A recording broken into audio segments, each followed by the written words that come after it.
they are. We're going to get to that in a little bit. Then Jeremy Boring says, I would play the part of the call where we talked about our kids, Christmas, and him buying baby formula for his brother's children, but I wouldn't even know how to secretly record phone calls with my friends. And then, heartwarming, the worst people you know are all fighting. Very good tweet. No, nothing. Very good tweet. Okay, so now, let's get to Candace Owens' response. So this is after just the first video of Steven Crowder dropped. Candace comes out and says the following.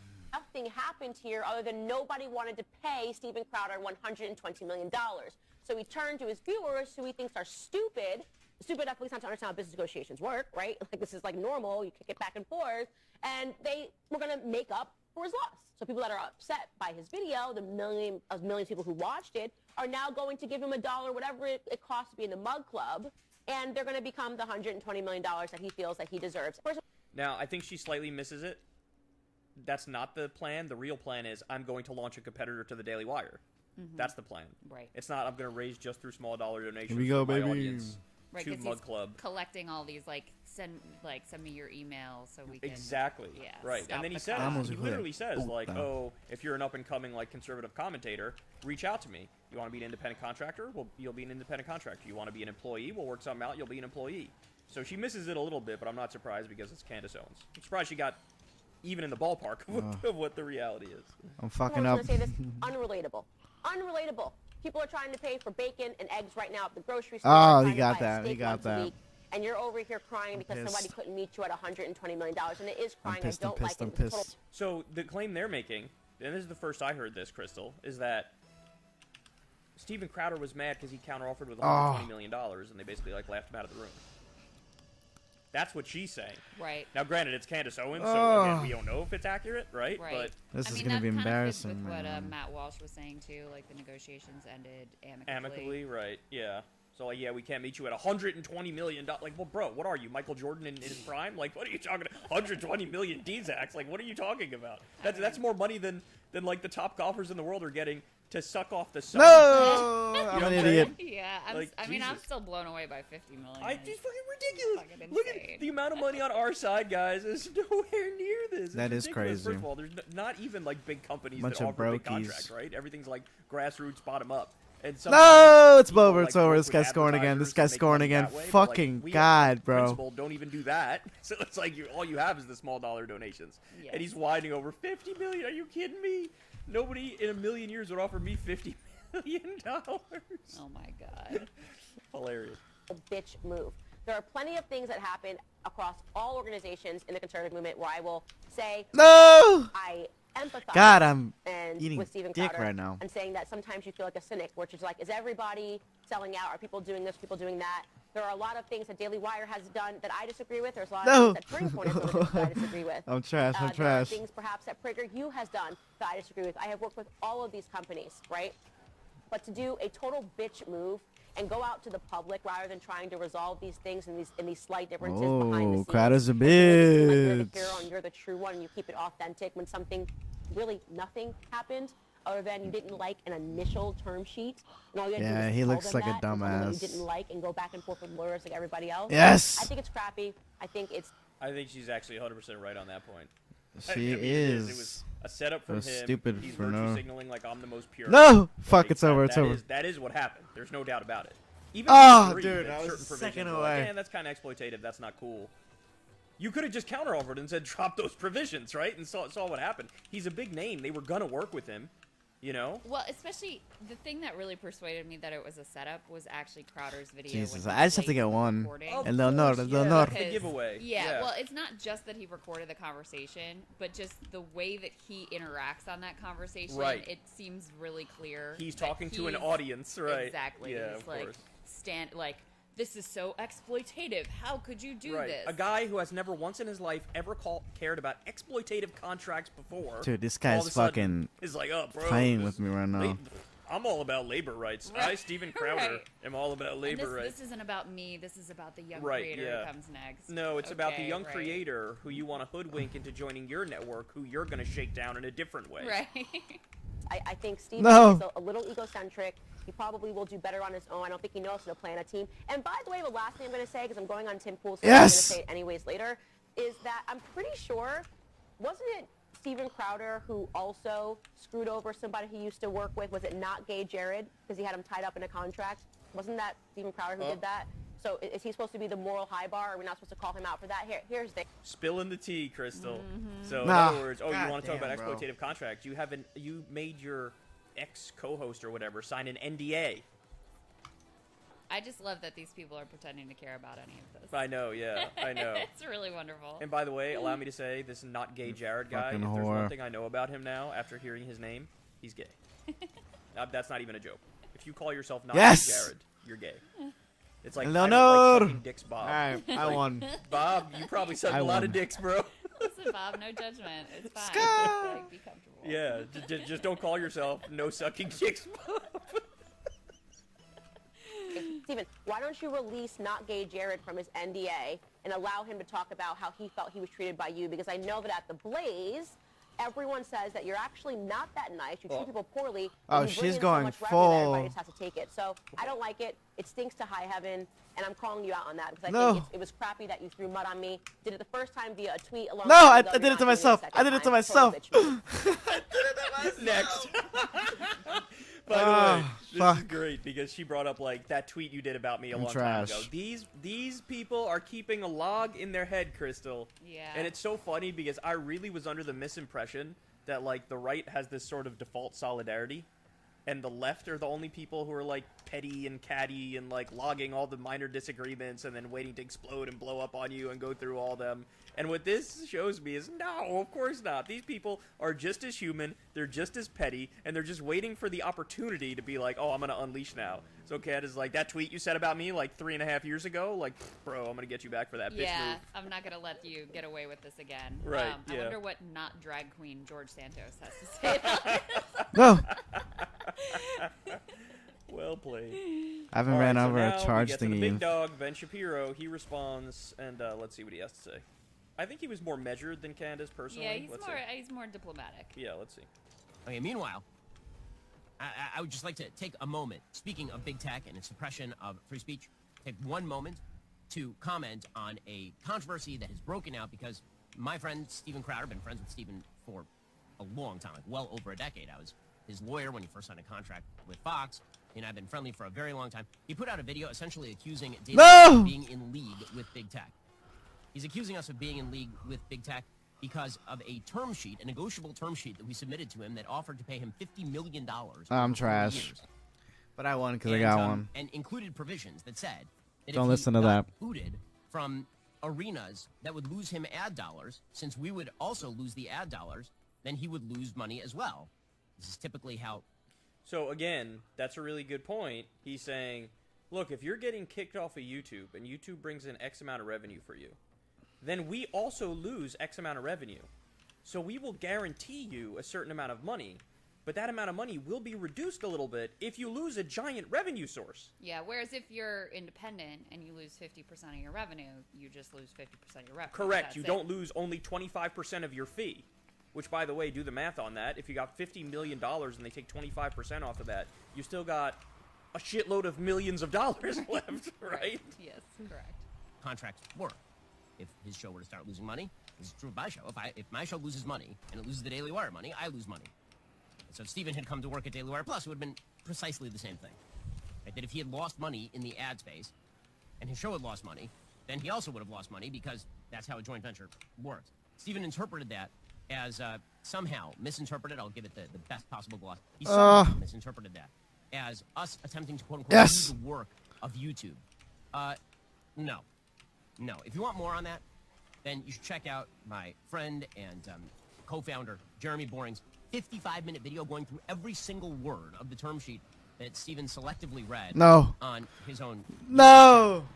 He read certain parts, he read other parts. Jeremy reads literally word for word the entire Ay, page, hijo de la gran explains every single puta. term therein. I think it is well worth the watch. We should all be on the same side of this thing. I'm encouraging you that you should go subscribe to Steven's Mug Club. I hope that he's very successful in whatever endeavor he chooses to pursue. That does not mean that he happens to be correct about the term sheet that we submitted to him, and there is something rather nasty about attacking people Rather who have been nasty. friends for over a decade, colleagues, defenders for over a decade, on the basis of How your the own fuck- misinterpretation. Oh, of it's not even in. the document that It's not offered even him in. $50 million over the course of 4 years.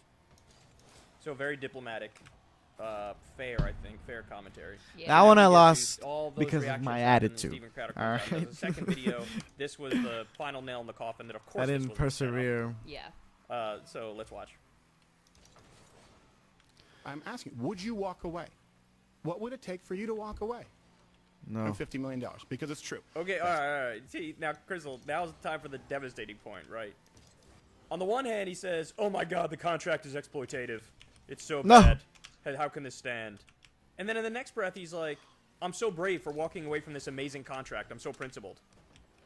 Which Yeah. is it? Right. You need to pick one or the other. You Right. can't have both.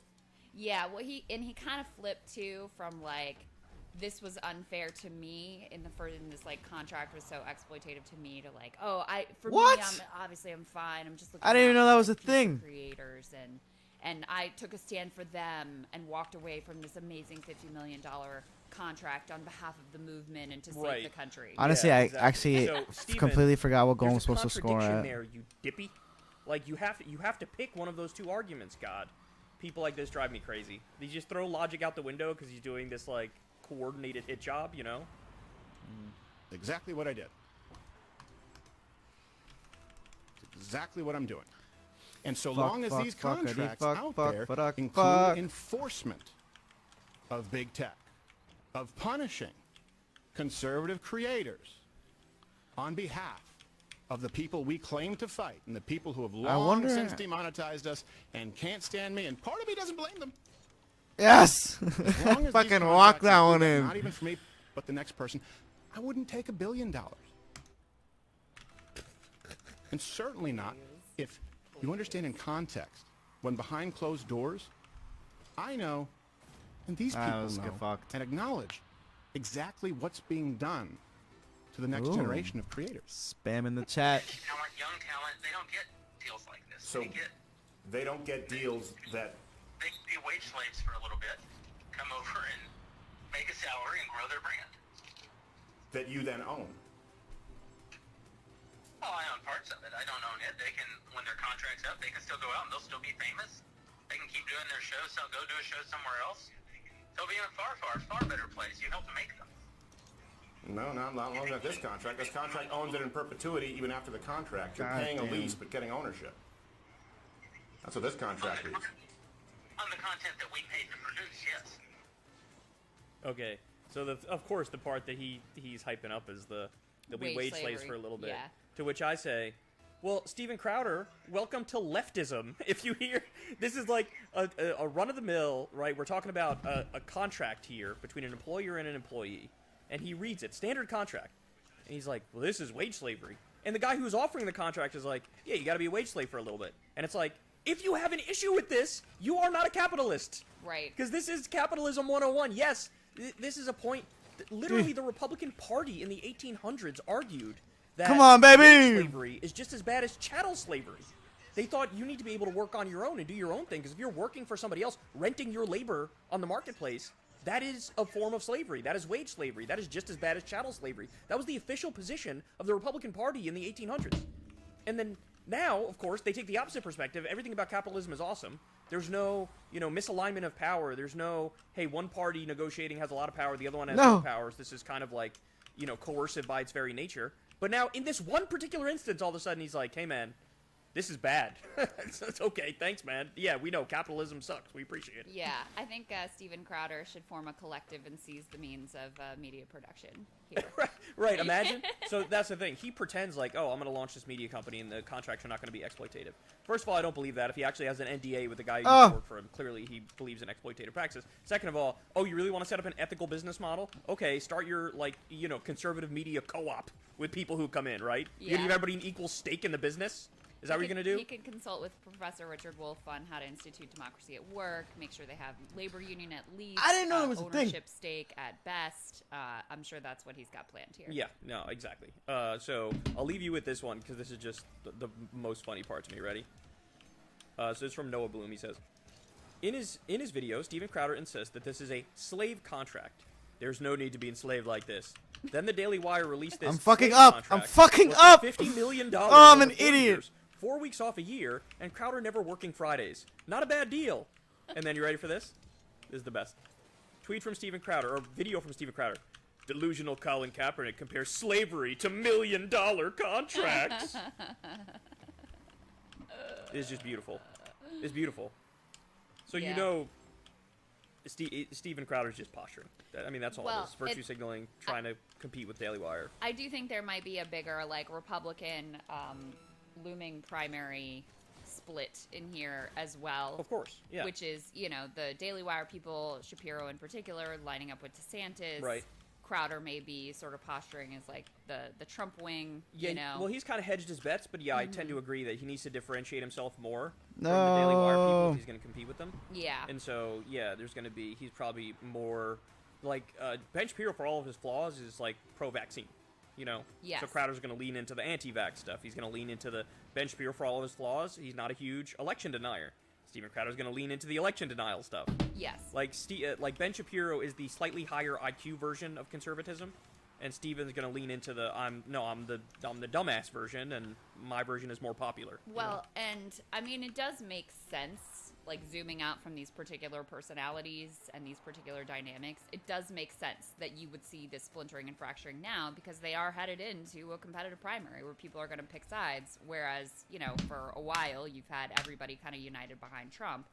So there is a kind of logic to now being the time when you start to see conservative media fracturing. That's right, and it's going to get really, really ugly. I mean, it's already ugly. It's going to get way uglier. Because I learned this. Remember when I was trying to mediate between TYT and Jimmy Dore when they were tearing each other down? And I'm like, hey, guys, could we just all, get along and stuff, guys? Like, there's just... No, at certain points in time, you come to an inevitable split and disagreement where there is no, there is no mediating it. There is no trying to soften the blow. There is no, hey, let's be reasonable and try to, see each other's points of view. It's just no, this is a natural point of deflection. This is a natural point of we're just going our separate ways. You know what I mean? Yeah, and clearly Crowder sees a market opening, knows that he can profit most by facilitating this hard split and, picking up his side of the ledger, and he's willing to throw whatever, friends, relationship, business association. I'm et cetera, fucking that he's had over the garbage. years. I'm so bad. Yeah, but it's funny to me. That was so terrible. But he's trash too, but I'm trash too. It's really funny. It's really funny to me. We were looking in the comment section. Candace went on with Tim Pool to talk about this stuff, and we weren't going to sit through the 2.5-hour video or whatever of it, but we did dig into the comment section, and most of them were on What the fuck Crowder. Steven, is we're happening? 100% with you, bro. Man, Yeah. what a hero you are. It's a bad look for Candace, et cetera, et cetera. It's funny. Ah, Anyway, fuck. Let them fight.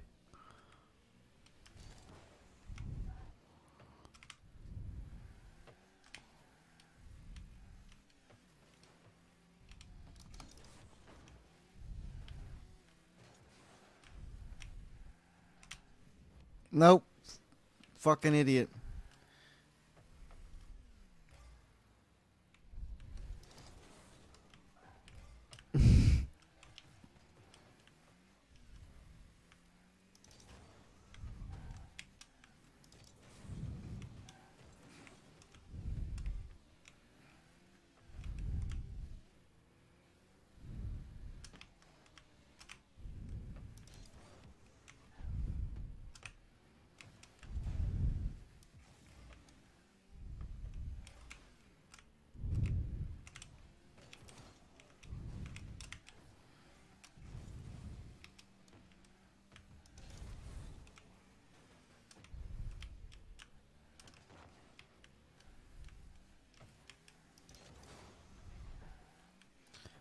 Oh, I gotta put a new video. No!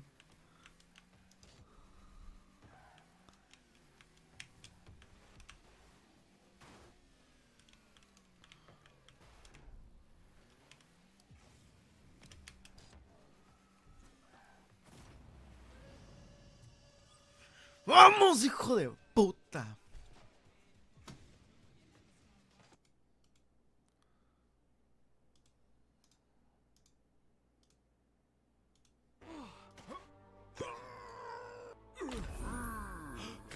right, y'all. So we got another day, another new story about how the wealthy are absurdly wealthy and absolute demons. So let's go ahead and dive into it here. The top 1% captured nearly twice as much new wealth as the rest of the world over the last 2 years. Sometimes I struggle when I'm reading these headlines. Like, it's like a bunch of I don't think I've ever seen the ball be that stuff on still. a page, but you have to let that sink in. Let that marinate in your brain a little bit. The top 1% captured nearly twice as much new wealth as the rest of the world over the last few years. So that means the top 1% captured almost twice as much as 99% of the world combined. Okay. All right. Let's see what else they say. The world's wealthiest residents I blew are it. getting far richer, far faster than anyone else over the past 2 years. The top 1% have captured nearly twice as much new wealth as the rest of the world during that period. No. According to Oxfam's annual inequality report released Sunday, their fortunes soared by $26 trillion. God damn, bro. 26 trillion. While the bottom 99% only saw their net worth rise by 16 trillion. And the wealth accumulation of the super rich accelerated during the pandemic. Looking over the past decade, they netted just half Dude, of I sent both of them all flying. the new wealth created. Jesus. Compared to 2/3 during the last few years. Whoa. So they're saying over the past decade, they only netted half of all the new wealth created. So the top 1% got half of all of the wealth, and they're like, bro, they only got half the wealth. And now it's like they're getting 2/3. They're getting 2/3. This is a great system. When I read this article, this is what I think. This is sustainable in the long run. This is, nobody's going to have an issue with this. People are going to look at this and go, good for them. Good for them. The report, which draws on data compiled by Forbes, is timed to coincide with the kickoff of the annual World Economic Forum meeting in Davos. Those lovely world leaders who are definitely just geniuses and brilliant and have risen to the top in a fair meritocracy. By the way, they truly believe that about themselves. They truly believe, like, bro, I'm just brilliant. That's why we come here and talk about all these great ideas. You know what I'm saying? Funny, none of the ideas they discuss when talking about how to save the world come on, yeah! We should be taxed more, and we should probably, like, give homeless people homes and give hungry people food and give health care to people who don't have health care and pay off the student loan debt and the medical debt. And funny, that doesn't come up. Shocking. They'd rather talk about, like, a tech AI super intelligent robot that sucks your balls. That's more likely to come up than, like, hey, we should be taxed more. No way! Oh my god! Many of the less I fortunate are struggling. fucking hate this 1.7 game. billion workers live in countries where inflation is outpacing wages. And poverty reduction likely stalled last year after the number of global poor I can't believe skyrocketed it. in 2020. I can't actually fucking believe it. So here they say billionaires' fortunes, though their riches have slipped somewhat over the past year. Those poor billionaires. I can't believe it. All I had to do Global was put effort billionaires in are for still like 10 far more seconds. wealthier than they were at the start of the pandemic. Yeah, this is something I've seen. That's always the trend, right? With capitalism, with global I can't capitalism. even really get like, mad at that. For example, back in like the I just have 1970s to or early acknowledge 1980s, it, respect it. CEOs would make 11 to 1 what the average worker made, and then now it's about 340 to 1. And that's always, you know, the trajectory. It's like eventually we get to the point where it's like the CEOs will make 17,412 times the average worker. It'll be 14,712 to 1. That's the CEO to average worker pay ratio. Their net worth totals 11.9 trillion, according to Oxfam. That's down nearly 2 trillion from late 2021. It's still well above the 8.6 trillion billionaires had in March 2020. See, that's incredible. That's incredible. So I have seen a lot of headlines like, oh, tough year to be a billionaire, bro. Saw a lot of articles. It's like, bro, you definitely wouldn't want to be one of these guys right now. Definitely wouldn't want to be like them. They're going through hard times. But they explain here. In March of 2020, billionaires had 8.6 trillion. And right now, they have 11.9 trillion. So it's still gone up from the beginning of the pandemic, even though they lost about 2 trillion last year. The wealthy are benefiting from 3 trends. At the start of the pandemic, global governments, particularly wealthier countries, poured trillions of dollars into their economies to prevent a collapse. That prompted stocks and other assets to soar in value. Look, this is... I'm going to hit you with an idea here, which is like the most straightforward idea of all time, and roughly 3 people talked about it. But like, when there was all this corporate price gouging, as a result of inflation, they took the narrative and they were like, well, let's just raise prices for everything. So corporate profits are at a record high. Why not do a windfall profits tax? You can literally tax that money right back and give it to and put it towards better priorities. But literally only like 3 people talked about it. Like Bernie, I saw talk about it, and then that's it. Like nobody else even talked about it. Quote, so much of that fresh cash ended up with the ultra. Oh my god, dude. Stock market surge, this asset boom. And the guardrails of fair taxation weren't in place. You don't say. Please. You don't say. So, apparently Oxfam, as based as they are calling to tax. Yeah.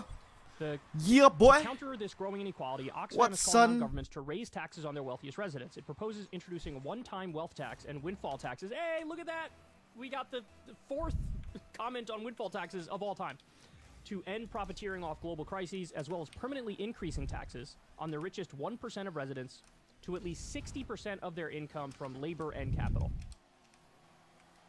See, this is a debate. I got into this debate with the PVD podcast guys. We were talking about what's called the estate tax. It's derisively called the death tax by people on the right. You know, they try to make it sound like ominous, like, oh, I'm gonna die. Are they gonna tax me with my $17.12 in my bank account? No, it literally only applies to people with estates. It is like the richest of the rich. It used to be 11 million or more in net worth that it would apply to, but I think that even went up more now. And like, there is nobody better to tax in a society than rich dead people. That's it. Like, their kids are still going to get millions of dollars and be fine, but like, they're not going to get like $2 billion. So it's kind of facts. And the question was, let's say Paris is worth like $2.2 billion. We're just making that number up. How much of that, or excuse me, Paris's dad or grandfather, whoever made the money, is worth that much? How much should Paris inherit? And, you know, I thought about it for a while, and then I was like, I'd be fine with her getting like 40 or 50 million, something like that. And they were shocked. They weren't that shocked, but they were like, damn, they looked at me what? like I'm Che Guevara, right? They looked at me like, Jesus Christ. Buddy had a dip. And then I stopped and thought about it. I was talking to Crystal about it. I'm like, we will take the if anything, dub. I'm too kind to these people. What has she done? She's done Dickie McGee's acts. So it's funny, people on the right are against the quote-unquote welfare queens unless they're rich, in which case it's like, I'm in favor of them being the biggest welfare queens. Like, I want them to get free money for nothing because they're part of the Lucky Sperm Club and, like, their dad or their grandfather made a lot of money. Why should they just be able to inherit all of it? That's insane. That's insane. So I'll ask you guys, where am I reasonable on that front when I assume, and these are just made up numbers again, but, you know, some tycoon makes $2.2 billion in some industry, is passing 40 or 50 million to their kid. Like, I'm fine with that, right? But you take the rest and you put it towards childcare and education and healthcare and higher wages and whatever, UBI, like, name it, any of a number of things. Am I too conservative on that point, too leftist on that point, or am I just in the ballpark of what's right? I'm curious what everybody thinks. Yeah. Oxfam believes the rates on the top 1% should be high enough to significantly reduce their numbers in wealth. The fund should then be redistributed. Okay, based. I mean, that's based. But anyway, I mean, this headline. Ah, I again, fucked it up. I hit it wrong. Sometimes it doesn't land right away. It's just like, those are numbers. I see numbers. But then you gotta stop and think about it, and you're like, oh my god, the top 1%. Come on, no. As the bottom 99%. And you know what this story reminded me of? This one. I saw this on Twitter the other day. Taylor Swift's cat is reportedly the 3rd richest pet in the world, worth $97 million. What am I doing? What am I doing? Dude, I choke so bad, bro. Like, I choke so fucking bad, man. Does the cat have a bank account? Like, do you, like, get to control the asset? The probably just crazy insurance on the cat, no? How do I want to learn how to do that. They just blow up my fucking car. I didn't know that was the fucking thing. And then you read, like, remember that story about Jeff Bezos' yacht? His yacht is so big. It has a side yacht. His yacht has a yacht. Yep. I'm not kidding. That's real. That's real. That's a real story. Look it up. Crazy. I didn't pull it up as an element here, but I'm telling you, it was a real story. I think we covered it at the time. And then you look at that and you go, like, how cucked do you have to be to oppose taxing the wealthy more? I've never seen a cuckier position in my entire life. It's like you're just dripping with cuckery in that scenario. Like, imagine not supporting higher taxes on the wealthy. Imagine. What the fuck, man? Look, bottom line, it ain't a meritocracy, dog. We don't. In the middle of my greatness, you know? That's not true. That's not true. That's not true. So once you drill that idea out of not your brain, that's true. how it works, then you realize, like, oh, so this is messed up. Some of the hardest working people I know are living at the poverty What's line, happening, and bro? Some of the Everybody's laziest people dipping. I know are making $300,000 a year, whatever. It's like your market value is not the same as your human value. We need to stop solely valuing market value in our society and incorporate more human value. And so you find a way to redistribute, level the playing field more, make it way more fair. Because this stuff is just, I mean, it makes me want to shove my balls in a blender. If you want to see me and Crystal Ball interview legends like Noam Chomsky, Cornel West, and more, subscribe to Crystal Kylan.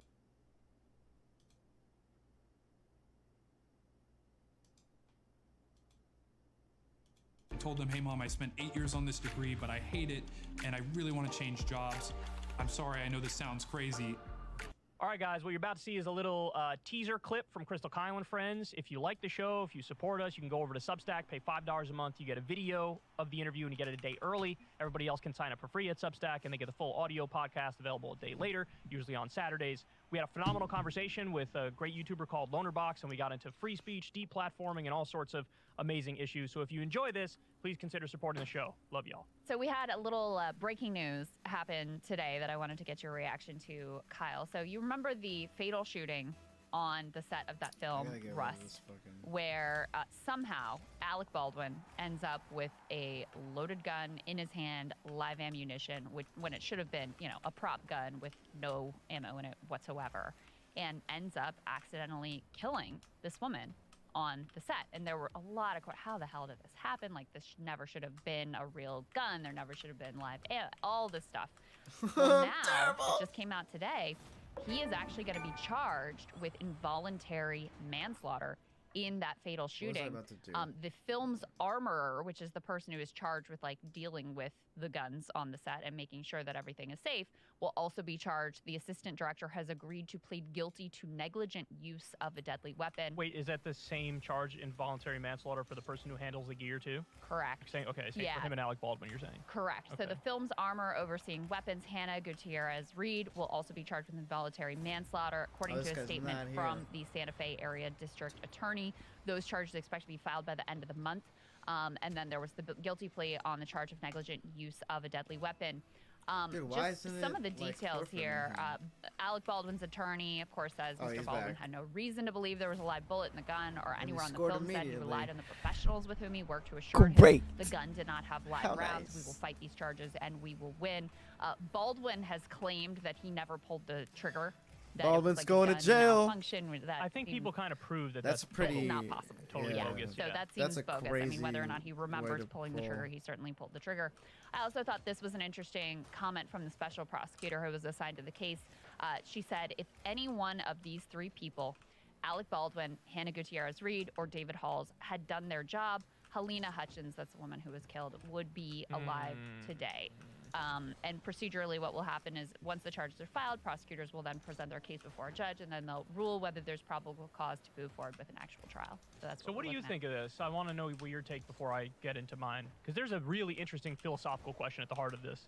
Well, given what we know about it, I think it's probably an appropriate charge because you have a responsibility on that set, both as the armorer, as the director, as the actor, to check and make sure that it's safe, that it's not a real gun, that there isn't a live bullet in the chamber. And so, you know, I especially given there are a lot of questions about, before any of this happened, there were crew members who were quitting the production over safety concerns over, you know, all See, kinds of that's working pretty condition concerns. damning, actually. So there was a lot that was going on That's pretty exterior to fucked. this. And then you have this armor who was sort of No! relatively new and green, Fucking- and protocols which were apparently not being followed on the set. But when you have someone like Alec Baldwin, who's obviously like very seasoned actor, there were clearly failures who occurred here and resulted in this woman's life being lost. So I'll give you my take. Some of this is probably controversial, although I don't know. Oh, dude. But I blame more the person whose job it was to make sure the To gun handle was the guns. safe. I think they are way more culpable than Alec Baldwin. And by the way, I hate Alec Baldwin. He annoys me, and I can't really put it why. Like, I think he's got a really high opinion of himself, and I don't think he's all that special. He's kind of annoying, if anything. So I don't like him, but I definitely blame the other person more. Do you agree with that? I do. Let me read to you what they say, the affidavits from the Santa Fe County Sheriff's Office. This game doesn't the really sort of count, sequence but- of events. What's happening? Mr. Halls, that's the producer who pled guilty to like negligent handling of a weapon, took one of 3 prop guns laid down on a rolling cart, handed it to Mr. Baldwin to film the scene. Mr. Halls yelled "cold gun," indicating the firearm did not have live rounds. Mr. Baldwin took the gun and fired it, one of the affidavits said. Investigators have also questioned the armorer, Ms. Gutierrez Reed's actions as the person in charge of guns and ammunition on set. So the producer picks it up, says "cold gun," hands it to Alec Baldwin. So he might even be somewhat responsible. But again, I still put it more on the person whose job it was. Yeah. Well, because the question still remains. This is the part that we still really haven't gotten to the bottom of. How the hell did this gun get on the set to start with? I mean, this should never have been there. But bullets, like this live rounds, should never. Of course, yeah. I mean, that goes without saying. Yeah. So, So you're it's saying like- maybe it was on purpose? I'm not saying maybe it's on purpose. I genuinely You don't just don't know. know. You're just confused. How the hell did it happen? I mean, I wouldn't be surprised if in Hollywood sometimes they use real guns as prop guns. That it's not just like a fake gun is like literally fake. You know what I'm saying? Like you get a real gun, you put a blank round in it. To have live rounds on set, like that never should have happened. Well, yeah, it did though. You know. So do you support charges against Baldwin at all? Because the protocol apparently, I'm from digging back and when we covered this extensively, like he also did not follow protocol. Every person in the chain is supposed to check that gun before you do anything. But again, from his perspective, he has zero reason to believe that this gun is loaded and that it's a real gun and that it's going to kill somebody. So again, I blame the person whose job it was to check the thing before a hell of a lot more than I blame him. So it's a very, very difficult question for this simple reason. Come on, Do vámonos. you evaluate Everybody, a crime let's go. based on the harm done to the victim, or do you evaluate it based on the intent, or do you have some mix of the two? Well, Because I don't think, I mean, the fact that it was involuntary manslaughter done. means there was no intent. I understand that, but Skeleton then I guess money, what get I'm asking fucked. is, I guess I'm questioning what the punishment really should be for something like involuntary manslaughter, because from my perspective, if you can really prove beyond any reasonable doubt that the person did not have malintent, they weren't trying to commit a crime, and also they didn't act like with reckless abandon, Yeah. then I'm like, I can see the perspective. Yes! Like, why don't punish them at all? Because if anything, you're taking a situation where there's a victim and you're just creating a new victim because there's something that's unjust And he forfeited. about taking somebody who What a didn't have pussy. malintent, didn't want to do anything wrong, acted in a normal way, and some freak occurrence happens, and as a result of that, there's a dead body. Like, you're trying to pin it on I can't somebody pause the game. where there is no there. So part of me believes like the way we evaluate crimes is psycho. Now I understand though. It was good. The reason why It was. it's hard to I had a codify good what I lesson. just described into law is because you can get situations where people fudge the facts or fudge the narrative, where it's a case where the person did want to kill them, but they make it look like, no, total mistake, bro, and then it's like there's no punishment at all, and then that's a problem, right? Or someone, I mean, a classic example, like a drunk driver, right? Where you're acting. Yeah, but see, that's different than what I was describing. But I'm just giving the example of like, you're already committing a low-level crime by driving drunk, right? But you're acting with such negligence that, no, did you want to kill the person? But you did because of your actions. See, that's and so different. that's the idea. Involuntary manslaughter, the definition I have here, is a killing that results either from recklessness or criminal negligence, or from the commission of a low-level criminal act, such as a misdemeanor. But that's what I'm saying. I don't know if Alec Baldwin meets You don't that think it line. rises to the level Fuck! It's not his job to check the gun. He's just Son doing of his a job. bitch. What's his job to check the gun, though? somebody's job is literally to just check the gun, Right. and then it gets to him, and he's gonna think like, I'm just doing my job But here. the argument That's is terrible. Everybody needs to check it. That was person horrible in the strategy. chain, it is their job to check the gun. Like, okay, does he even know that?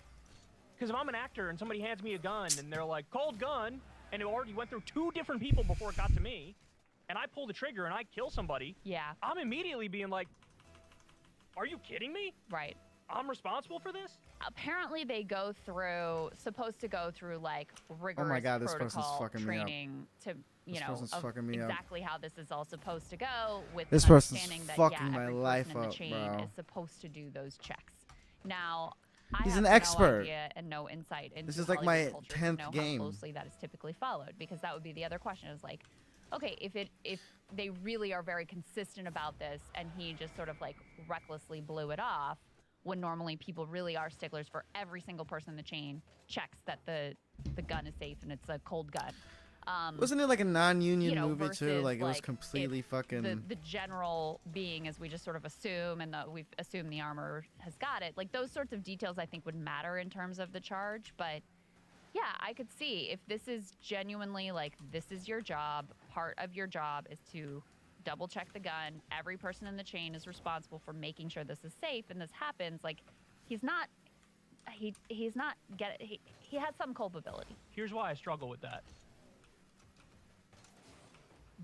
There is somebody's actual job on that set who they are supposed to handle the props and get them ready. And so that's their whole freaking job description. So then you have Alec Baldwin. His main job is acting. So you would support to pretend it's involuntary real. manslaughter charges for the armorer, but not for Alec Baldwin. I don't know what I support. I mean, yes, I think there's definitely culpability among the armorer. I think potentially the guy who screamed out cold gun, because, I mean, at that point, that is kind of negligent, because you're actually saying it's the opposite of what it is. When you didn't clearly check. you didn't Yeah. check and then you lie about it. So for those two, definitely for the armorer. For the other guy, probably too, even though I think it's slightly different. But yes, for that guy too, probably. Alec Baldwin, I just don't know. But this isn't really about Alec Baldwin, I guess, is my point. Because I've always been fascinated by this question around manslaughter. Because again, No! it's like, you gave the example of, like the drunk driving. Fuck, thing, fuck, right? fuck, And on that fuck, one, fuck. I totally agree. That should be illegal. You should get locked up for that for some amount of time, because there is something that you did, which I actually think is like, you That's assume a cake for certain amount of him. risk if you're getting into a car and you're super Can't- intoxicated, it's and you know one of the 5-1. consequences of that could be there could be some sort of accident, you could fuck up and you could kill somebody, right? So in that instance, I see it. I'm like, I get it. That to me sounds like involuntary manslaughter. Right. But with the Alec Baldwin case, I'm just struggling. I'm struggling for the simple reason, if I'm trying to put myself in his shoes, right? Would I have checked that gun? I don't know if I would have. Yeah. Because I'm thinking, I'm an actor. There's never a loaded gun on a set of a movie. Like, what are we talking about? It's more likely for water to come out of this thing than it is for a bullet to come out of this thing. And so I could easily see myself in his shoes. No, I And could have the whole world blocked thinks that. I'm the bad guy and I did something wrong. And it's like, well, hold on here. So I could understand him feeling, to some extent, even though he's a massive prick, him feeling like I'm kind of being victimized right now. Because, like, there was no malintent whatsoever at all in any way, shape, or form. And so I struggle with that, because to me, a big thing about laws and justice is intent. That's a big part of it to me. Yeah. It may be one of the biggest parts of it. And, Yeah. and so I don't know what the punishment should be when it's not only involuntary manslaughter, but it's like, this dude really did not know in any way, shape, or form, and I'm not even sure I buy that, like, he actually was supposed to do X, Y, and Z. I think it's pretty clear that he was. No! You know, if you're following the protocol by the book, he was supposed to check. There's also a piece here that creates more question marks in my mind about the fact that, you know, he's saying he didn't pull the trigger. That is bullshit. Obviously, he's lying. bullshit. That's a lie. And that's so annoying that he's lying about that. It makes me wonder if there aren't other facts that we don't know about that are also not good for From him or for not others? good or for him. Not good for him? Yeah, for them to lead to these sort of charges. There's a million stories of him being like an abusive douche. You know what I mean? Yeah. Wasn't there a voicemail that came out of him screaming at his daughter and calling her a whore and all sorts of stuff and cursing at her? It may have been him. It may have been one of the other bald ones, but it may have been him. I mean, the guy's not a good guy. The guy's a really terrible guy. And by the way, his Trump impression is massively overrated. Anthony Atamanuik, I think his name is. He's got a way better Trump impression, and the fact that Alec Baldwin got all the praise over it kind of annoyed me to no end at the time. I really hate the guy, but I also, in this sense, I sort of feel for him. I guess I'm just torn on the question of involuntary manslaughter when there is not only no intent, but maybe even potentially not that much negligence either. You know what I mean? If there's negligence and something happens, then I get it. Like, should be a crime and should spend time on bars. If there's no intent and really arguable if there's even negligence there, that's a little different to me. So I'm just torn on, because part of me wants to, you know, evaluate a crime on the basis of the harm done to the victims.